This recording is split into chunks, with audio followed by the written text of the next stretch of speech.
नमस्कार बंधुरा आपनारा सबाई निश्चयই भालो आছেন। रिंकू रान्नाघरे आपनादेर सबाइके स्वागत।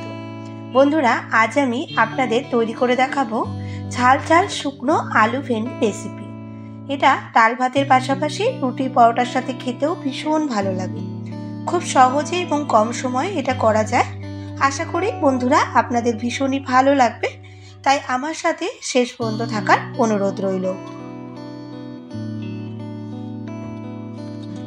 प्रथमेই যেটা করতে হবে, যে ভেন্ডিগুলো আমি নিয়েছি সেটাকে ভালোভাবে ধুয়ে নিতে হবে। ভেন্ডিগুলো আমি ধুয়ে নিয়েছি। এরপর এটা কেটে নেবার পালা। ছোট ছোট ভেন্ডি হলে মাথা লেজের দিকটা শুধু ফেলে দিলেই হবে। আর যদি লম্বা লম্বা ভেন্ডি হয় সেক্ষেত্রে মাথা লেজা কেটে মাঝ বরাবর কেটে দুভাগ করে নিতে হবে। আমি এখানে ভেন্ডিগুলো গোটা গোটাই রাখবো। আপনারা চাইলে মাঝ বরাবর একটু চিড়েও নিতে পারেন।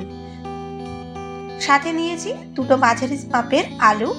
আলুগুলো একটু পাতলা পাতলা করে কেটে নিয়েছি যাতে ভেন্ডির সাথে আলুগুলো তাড়াতাড়ি সেদ্ধ হয়ে যায়। এখন আমি এতে দেওয়ার জন্য একটা মশলা রেডি করে নেব। তার জন্য কড়াইতে দিচ্ছি 1 চামচের একটু কম গোটা ধনে, 1/2 চামচ জিরে, 1/2 চামচ মৌরি, দুটো এলাচ, দুটো লবঙ্গ, অল্প একটু দারচিনি স্টিক আর সবশেষে দিয়েছি দুটো শুকনো লঙ্কা। এখন সব গোটা মশলাগুলো শুকনো খোলায় ভেজে নেব। মিনিট 2 কন্টিনিউ নাড়াচাড়া করে লো টু মিডিয়াম ফ্লেমে ভেজে নিয়ে একটু ঠান্ডা হলে তারপর গুঁড়ো করে নেব। খুব মিহি করে গুঁড়ো করার দরকার নেই। এরপর আমি কড়াইতে দেব 1 টেবিল চামচ সর্ষের তেল। তেল সামান্য গরম হলে সামান্য একটু নুন ছিটিয়ে কড়াইয়ের চারিপাশে মাখিয়ে নেব। এরপর কেটে রাখা ভেন্ডিগুলো এর মধ্যে দিয়ে দেব ভেজে নেবার জন্য।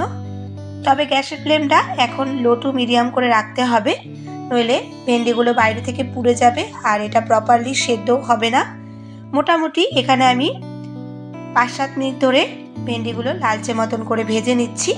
একটু সময় নিয়ে ভাজলে দেখবেন ভেন্ডিগুলো কিন্তু পরে খেতে ভীষণই ভালো লাগবে। সব ভেন্ডিগুলো ভাজা হয়ে গেছে। এখন আমি এগুলো একটা পাত্রে নামিয়ে রাখছি।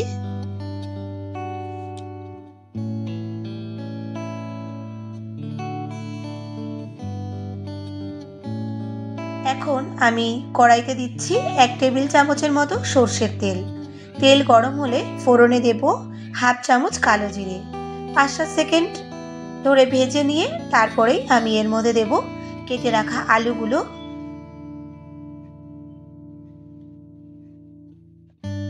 এখন এতে দিচ্ছি সামান্য লবণ ও 1/2 চামচ হলুদ গুঁড়ো। একবার মিশিয়ে নিয়ে আলুগুলো আমি ভেজে নেব। বন্ধুরা কেমন লাগছে আমার আজকে রেসিপি কমেন্ট করে কিন্তু অবশ্যই আমাকে জানাবেন।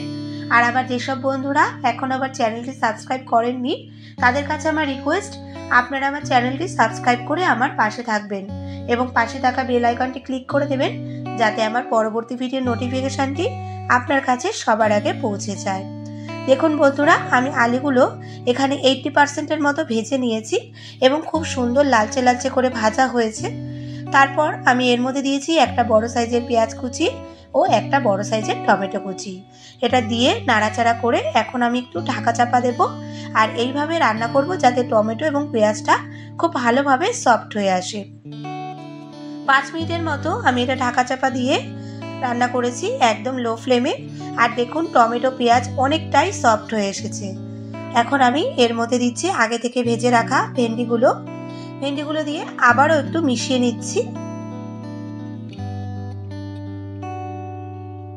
এখন আমি এতে দেব স্বাদ মতো লবণ, 1/2 চামচ হলুদ দেব কালারের জন্য, 1/2 চামচের একটু কম দিচ্ছি লাল লঙ্কার গুঁড়ো আর দেব সামান্য একটু জল। সবকিছু দিয়ে এবার একবার মিশিয়ে নেব। জলটা এখানে বন্ধুরা এমনভাবে দিতে হবে যেন সবজিগুলো প্রপার সেদ্ধ হয়ে জলটা শুকিয়ে যায়। একটু ঢাকা চাপা দিয়ে আমি আরও 4-5 মিনিট লো ফ্লেমে রান্না করে নেব। দেখুন একদম লো ফ্লেমে এটা ঢাকা চাপা দিয়ে আমি 5-6 মিনিটের মতো রান্না করে নিয়েছি। আর সমস্ত সবজিগুলো কত সুন্দরভাবে সেদ্ধ হয়েছে আর সবজিটাও বেশ মাখো মাখো হয়ে গেছে। এই পর্যায়ে এখন আমি দিচ্ছি স্বাদের ব্যালেন্স করার জন্য সামান্য চিনি আর আগে থেকে গুঁড়ো করে রাখা ভাজা মশলাটা। এই ভাজা মশলাটা দিতেই এই মশলা ভেন্ডির স্বাদটা পুরোপুরি চেঞ্জ হয়ে যায়। এতটাই টেস্টি হয় এই গুঁড়োটা দেওয়ার কারণে, সেটা আপনারা একবার না করলে বুঝতে পারবেন না। গুঁড়োটা দিয়ে ভালো করে মিশিয়ে নিলেই তৈরি মশলা ভেন্ডি আলু। বন্ধুরা, এই সময় আমার ক্যামেরাটা একটু ডিস্টার্ব হয়, আমি মেশানোটা আপনাদের দেখাতে পারলাম না।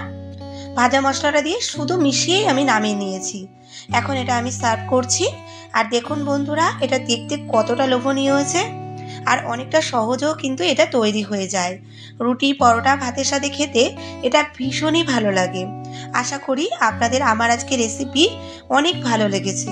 ভালো লাগলে একটা লাইক করার রিকোয়েস্ট রইল, সাথে শেয়ার করে দিন আপনার পরিচিতদের কাছে। এখন তাহলে আসি বন্ধুরা, আপনারা সবাই ভালো থাকবেন, সুস্থ থাকবেন। দেখা হচ্ছে খুব শিগগিরই।